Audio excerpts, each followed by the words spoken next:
السلام علیکم ورحمۃ اللہ وبرکاتہ۔ نحمده ونصلي ونسلم على حبیبہ الکریم، اما بعد فاعوذ باللہ من الشیطان الرجیم، بسم اللہ الرحمن الرحیم۔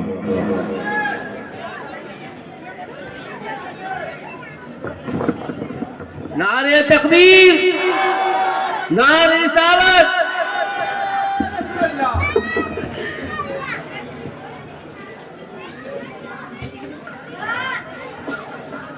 نحمده ونصلي ونسلم على حبيبه الكريم، اما بعد فاعوذ بالله من الشيطان الرجيم، بسم الله الرحمن الرحيم۔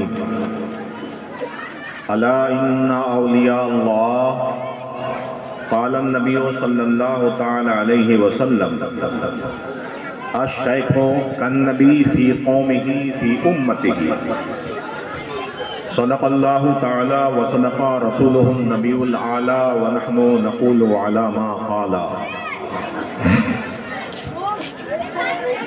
ایک مرتبہ درود پاک پڑھیے، صلی اللہ علی النبی وآلہ صلی اللہ علیہ وسلم، صلاۃ و سلام علیک یا رسول اللہ، صلاۃ و سلام علیک یا حبیب اللہ۔ پوچھتے کیا ہو شہ جیلا کے فضائل لاسی، پوچھتے کیا ہو شہ جیلا کے فضائل لاسی، ہر فضیلت کے وہ جامع ہیں نبوت کے سوا۔ داراؤ سکندر سے وہ مرد فقیر اولا، داراؤ سکندر سے وہ مرد فقیر اولا، ہو جس کی فقیری میں وہ اسد الہی۔ عطار ہو، رومی ہو، رازی ہو، غزالی ہو، عطار ہو، رومی ہو، رازی ہو، غزالی ہو، کچھ ہاتھ نہیں آتا بے آہ سحرگاہی۔ حضرات، یہ مجلس غوث پاک رضی اللہ تعالی عنہ کی جانب منسوب ہے،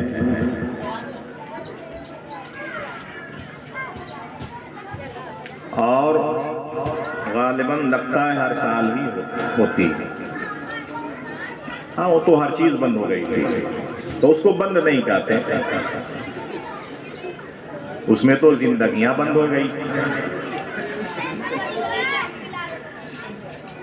تو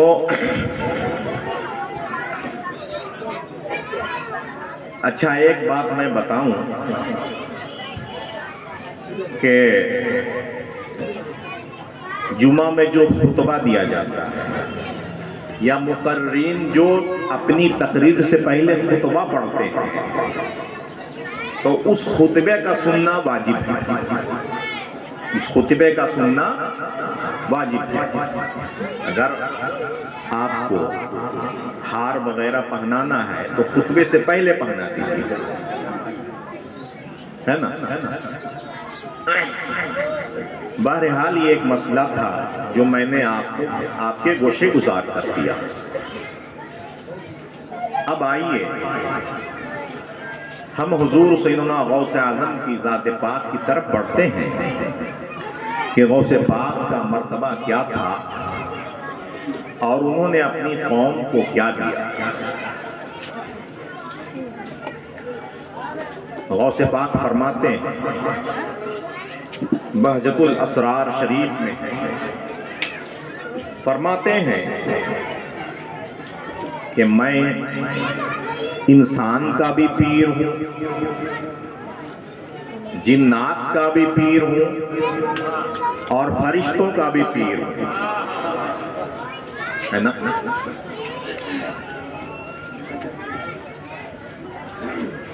یہ تو حضور سیدنا غوث اعظم نے فرمایا کہ میں ان تینوں مخلوقات کا پیر ہوں، لیکن اس کے علاوہ بھی اور بھی بہت سارے مخلوقات ہیں جس کا تذکرہ غوث اعظم نے نہ فرمایا ہے نا۔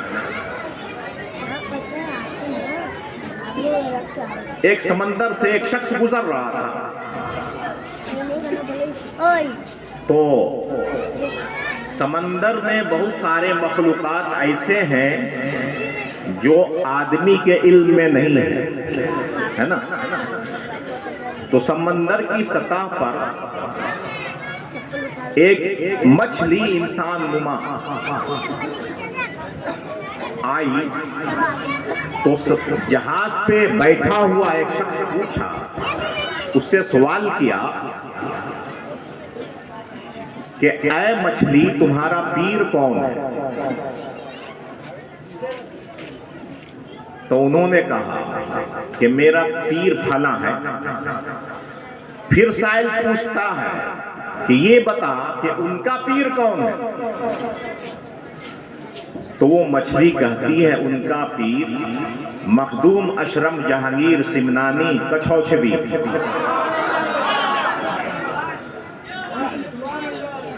اس سے یہ بات ثابت ہوتی ہے کہ یہ شیوخ کاملہ جو بڑے بڑے بزرگ گزرے ہیں صرف انسانوں کی رہبری نہیں کرتے بلکہ اللہ تعالیٰ نے جو 18,000 عالم پیدا کیے ہیں ان سب کی رہنمائی کرتے ہیں،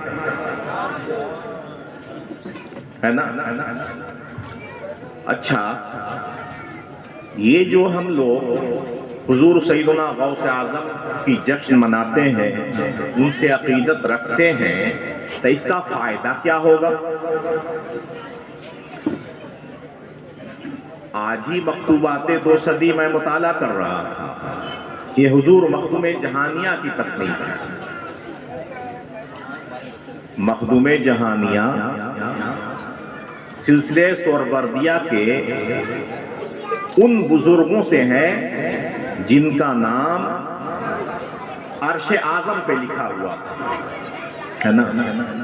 حضرت غوث گوالری رحمت اللہ تعالی علیہ فرماتے ہیں کہ جب میں راہ سلوک طے کر رہا تھا اور عرش اعظم سے گزرا تو دیکھا مخدوم جہانیہ کا نام لکھا ہوا تھا۔ تو مکتوبات 2 صدی یہ مخدوم بہاری یعنی مخدوم جہانیہ کی تصنیف ہے، اس میں ہم نے پڑھا یہ جو اولیاء کرام ہیں، غوث پاک، خواجہ پاک، شہاب الدین سہروردی، مخدوم پاک، مخدوم بہاری، یہ جو شیوخ کاملہ ہیں، یہ میدان قیامت میں، قیامت ہوگی نا بھائی، اس پہ یقین رکھتے ہیں؟ یقین رکھنا فرض ہے۔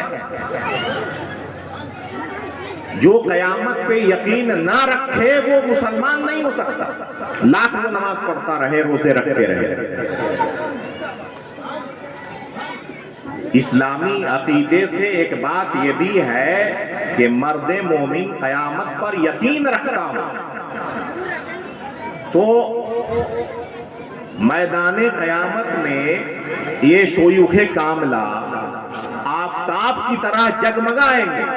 جیسے ابھی سورج کو آپ دیکھتے ہو نا، تو ایسے ہی غوث پاک، خواجہ پاک، مخدوم پاک میدان قیامت میں چمکیں گے اور آپ دیکھو گے۔ اور آگے فرماتے ہیں کہ جو ان کی خدمت کرے گا، جو ان کی خدمت کرے گا تو میدان قیامت میں ان کے سائے میں ہوگا۔ تو غوث پاک کی خدمت کیے کیا کبھی؟ نہیں۔ خواجہ پاک کی کبھی خدمت کیے؟ نہیں۔ مخدوم پاک کی کبھی خدمت کیے؟ نہیں۔ تو جو خدمت کریں گے وہ میدان قیامت میں ان بزرگوں کے سائے میں ہوگا. یہ بڑے بڑوں کا حصہ تھا، وہ لے گئے، ہم لوگوں کو بھی نہیں چھوڑا. آگے مخدوم جہانیہ فرماتے ہیں کہ جو ان سے عقیدے کے طور پہ عقیدت رکھتا ہے وہ بھی ان بزرگوں کے سائے میں ہوگا میدان قیامت میں، ہے نا. تو الحمدللہ ہم لوگ ان بزرگوں سے عقیدت رکھتے ہیں، اور ہمارے عقیدے میں یہ شامل ہے کہ ہم بزرگوں سے محبت کرتے ہیں، عقیدت رکھتے ہیں. تو اس کا صلہ یہ ہوگا کہ یہ حضرات میدان قیامت میں آفتاب کی طرح چمکیں گے اور ہم ان کے سائے میں ہوں گے. تو یہ ان سے عقیدت، ان سے محبت، ان کی یاد منانے کے تعلق سے یہ فائدہ ہے نا. اچھا، تو غوث اعظم پیر صاحب نہ ہیں، بڑے پیر ہیں، خواجہ پاک پیر ہیں نا، یہ بھی بڑے پیر ہیں الحمدللہ. تو پیروں کے لیے شریعت نے شرائط رکھے. آپ نماز پڑھتے ہو، نماز پڑھتے ہو آپ لوگ، تو نماز کی کتنی شرائط ہے؟ نماز کی شرائط کتنی ہے؟ الحمدللہ الحمدللہ، بہت خوب. پیچھے والے مکمل ہی خاموش ہیں، ان کو بولنا نہیں پڑ رہا. نماز میں 6 شرائط ہیں. ایک شرط ہے طہارت، یعنی نمازی کا بدن کپڑا پاک ہو، باوضو ہو، جس جگہ نماز پڑھتا ہے وہ جگہ بھی پاک ہو. ایسے ہی شریعت نے 6 شرطیں رکھی ہیں. ان 6 شرطوں کے بعد آدمی نماز پڑھ سکتا ہے. تو پیر ہونے کے لیے بھی ایسے ہی شریعت نے 4 شرطیں رکھی ہیں. کتنی؟ 4 شرطیں. اچھا، ایک نمازی نماز پڑھنے آیا، اگر 6 شرطوں میں سے ایک شرط نہ ہو تو کیا اس کی نماز ہو جائے گی؟ نہیں ہوگی. ایسے ہی پیر کے لیے 4 شرطیں ہیں. اگر ان میں سے ایک شرط بھی نہ ہو، 3 شرطیں پائی جا رہی ہیں لیکن ایک نہیں ہے، تو پیر صاحب نہیں ہو سکتا، وہ پیر ہو جائے گا.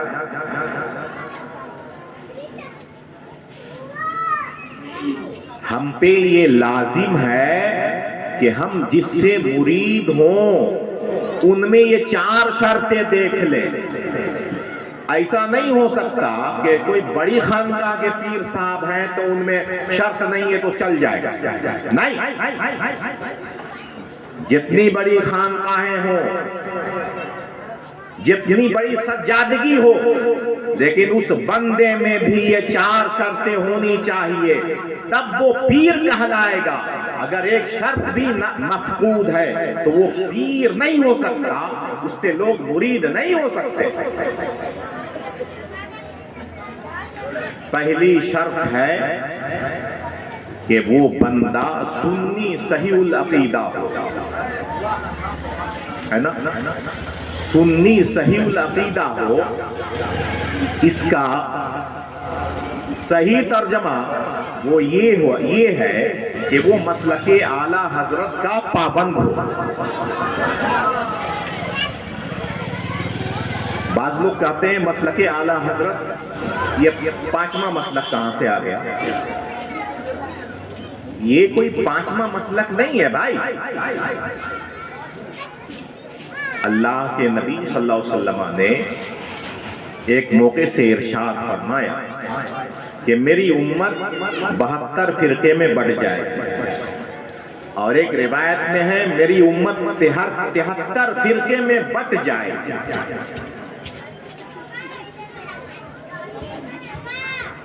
تو صحابہ نے سوال کیا کہ نجات پانے والی جماعت ان میں کون سی ہوگی؟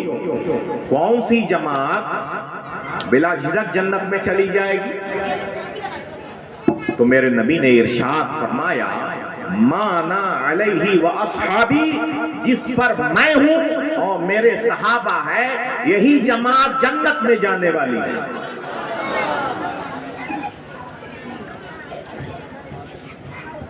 تو جس طریقے پہ میرے نبی ہیں اور صحابہ ہیں اسی طریقے کا نام مسلک اعلی حضرت ہے،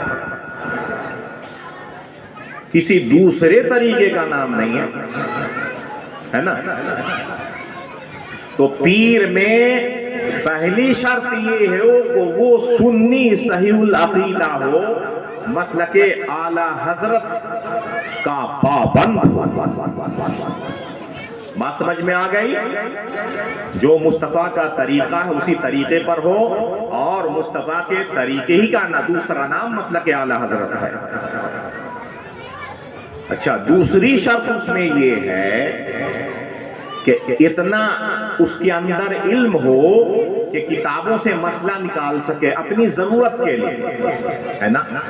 مثلا وہ پیری مریدی کرتا ہے تو پیر کے ذمہ کیا کیا چیزیں ہیں وہ کتابوں سے نکال سکے، ہے نا، اتنا علم رکھتا ہو. تیسری شرط یہ ہے کہ وہ بندہ مومن فاسق مولن نہ ہو. فاسق مولن کا مطلب یہ ہوا کہ اعلانیہ گناہ نہ کرتا ہو. اعلانیہ گناہ کا مطلب کیا ہوا؟ اب میں آپ کو سمجھا دیتا ہوں. جو نماز چھوڑتا ہے، نماز پڑھتا نہیں ہے، وہ پیر نہیں ہو سکتا. وہ شیطان تو ہو سکتا ہے، پیر نہیں ہو سکتا.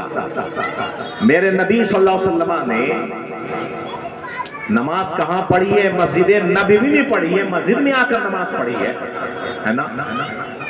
شریعت نے جماعت کو واجب قرار دیا ہے. جب میرے نبی کا یہ عالم تھا کہ وہ مسجد نبوی میں آ کر نماز پڑھتے تھے، تب مردوں کی نماز گھروں میں نہیں ہوگی. اللہ کے نبی نے فرمایا صلی اللہ علیہ وسلم مسجد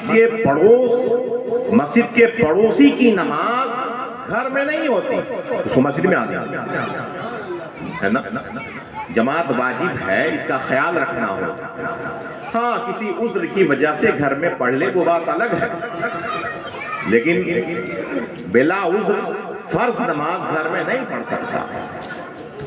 اچھا، جو نماز چھوڑتا ہے وہ تو پیر نہیں ہو سکتا، اور جو اتنا لمبا لمبا بال رکھتا ہے وہ پیر ہو سکتا ہے کیا؟ نہیں ہو سکتا. جو اتنا لمبا لمبا بال رکھتا ہے نا وہ پیر نہیں ہو سکتا، کیونکہ میرے نبی صلی اللہ علیہ وسلم نے عورتوں کی طرح لمبے بال نہیں رکھے ہیں، ہے نا. پیر نبی کا نائب ہوتا ہے تو جو نبی کا طریقہ ہے اس کو اپنانا ہوگا. تو جو عورتوں کی طرح لمبے بال رکھے وہ پیر نہیں ہو سکتا، یہ اعلانیہ گناہ ہے. اور جو اپنی انگلیوں میں 5 انگوٹھی پہنتے، لوگ سمجھتے وہ بہت بڑا پیر ہے. ارے وہ کسی لائق نہیں ہے، وہ شیطان کا بھیجا ہوا انسان. شریعت نے ایک چاندی کی انگوٹھی کو جائز قرار دیا. مرد صرف ایک چاندی کی انگوٹھی پہن سکتا ہے، وہ بھی وزن میں 4.5 ماشے سے کم کی، اور وہ بھی 1 نگ کی. اگر ایک ہی انگوٹھی ہے اور 2 نگ ہے تو یہ جائز نہیں. یہ مردوں کے لیے. عورتیں تو 10-20 انگوٹھیاں پہن سکتی ہیں. چاندی سونے کے زیورات عورتیں استعمال کر سکتی ہیں. لیکن دھات کے بنے ہوئے زیورات جو مارکیٹوں میں چل رہے ہیں، جیسے تانبا، پیتل، لوہا، المونیم، یہ دھات ایسے بنے ہوئے زیورات عورتیں بھی استعمال نہیں کر سکتی جب تک پہنی رہیں گی، گناہ ہوتا رہے گا۔ 2-4 سال اگر پہنی رہیں تو یہ 2-4 سال فرشتے نام اعمال میں گناہ لکھتے رہیں گے۔ مسلمانوں کی عورتوں پہ یہ لازم ہے کہ وہ دھات کے زیورات سے پرہیز کریں اور سونے اور چاندی کے زیورات استعمال کریں۔ اچھا، عورتوں کے تعلق سے ایک بات اور یاد آ رہی ہے، بہت ساری عورتیں پائل پہنتی ہیں، پائل میں گھنگرو بھی ہوتے ہے نا؟ میری ماں بہنوں غور سے سنو، پائل پہننا تو جائز ہے لیکن گھنگرو والا پائل پہننا جائز نہیں۔ گھنگرو والا پائل پہننا یہ جائز نہیں ہے، پہنیں گی تو گناہگار ہوگی۔ بلکہ یہاں تک آیا کہ جو قوم اپنی عورتوں کو گھنگرو والا پازیب پہناتا ہے اس قوم کی دعا قبول نہیں کی جاتی ہے نا؟ تو تیسری شرط پیر کے لیے کیا ہے کہ وہ اعلانیہ گناہ نہ کرے، ہے نا؟ ابھی تو زیادہ تر پیر صاحب لوگ اعلانیہ گناہ کرتے ہیں۔ اعلانیہ گناہ یہ بھی ہے کہ وہ غیر عورتوں کے پاس بیٹھے، اس سے باتیں کرے اور دیر تک بیٹھا رہے، ہے نا؟ ابھی جیسے پیر صاحب لوگ کرتے ہیں کہ ان کے گھر میں چلے گئے، عورتیں بھی آ رہی ہیں، مرد بھی آ رہے ہیں، سب ایک ساتھ بیٹھے ہوئے ہیں۔ اس کو اختلاط کہتے ہیں، مل جل کر بیٹھنا۔ ایسا پیر اگر کوئی کرتا ہے تو وہ بھی پیر نہیں ہو سکتا۔ فتاوی رضویہ میں اس کے تعلق سے آیا کہ وہ پیر ہے۔ پیر کو پہچانو، پیر رب تک پہنچاتا ہے، تو کیا اس کے لیے شرطیں نہیں ہوں گی؟ پیر کو پہچانو، یہ 3 شرطیں ہیں۔ پیر کے لیے 4 شرطیں ہیں، 3 شرطیں ہم نے بیان کی۔ تو پیر اعلانیہ گناہ نہ کرتا ہو۔ سمجھ میں بات آ رہی ہے؟ ہاں، لو موبائل کو تھوڑا سمجھ، درود شریف پڑھیے، صلی اللہ علی النبی الامی وآلہ صلی اللہ علیہ وسلم، صلاۃ و سلام علیکہ یا رسول اللہ، صلاۃ و سلام علیکہ یا حبیب اللہ۔ غور سے سنیے، اس طرح کی تقریریں بہت کم ہوتی ہے، کچھ پیغام لے کر کے جائیے۔ بہت خوبصورت پیغام دے رہے ہیں ہمارے مفتی صاحب۔ تو تیسری شرط کیا ہے کہ اعلانیہ گناہ نہ کرتا ہو۔ عورتوں کے ساتھ مل جل کے بیٹھنا، چاہے مریدہ جتنا قریب ہو اس کے ساتھ مل جل کر بیٹھنا، بلا وجہ شرعی باتیں کرنی جائز ہے۔ چوتھی شرط یہ ہے کہ اس پیر صاحب کا سلسلہ میرے نبی صلی اللہ علیہ وسلم تک ملا ہوا ہو، ہے نا؟ مثلا خواجہ پاک پیر ہیں تو ان کے پیر صاحب کون ہیں؟ خواجہ عثمان ہارونی، ہے نا؟ ان کے پیر صاحب فلاں، ان کے پیر صاحب فلاں۔ ایسے ہی یہ سلسلہ میرے نبی تک پہنچتا ہو، اگر بیچ میں یہ سلسلہ کٹ جائے تو وہ پیر نہیں ہو سکتا، ہے نا؟ بہترے لوگ ایسے ہیں کہ جن کا سلسلہ کٹ گیا ہے لیکن وہ مرید کرتے ہیں، وہ مرید کرتے ہیں۔ تو آپ پہ لازم ہے کہ جس سے مرید ہوں یہ 4 شرطیں دیکھیں۔ پہلی شرط کیا بولے؟ سنی ہو۔ دوسری شرط کیا بولے؟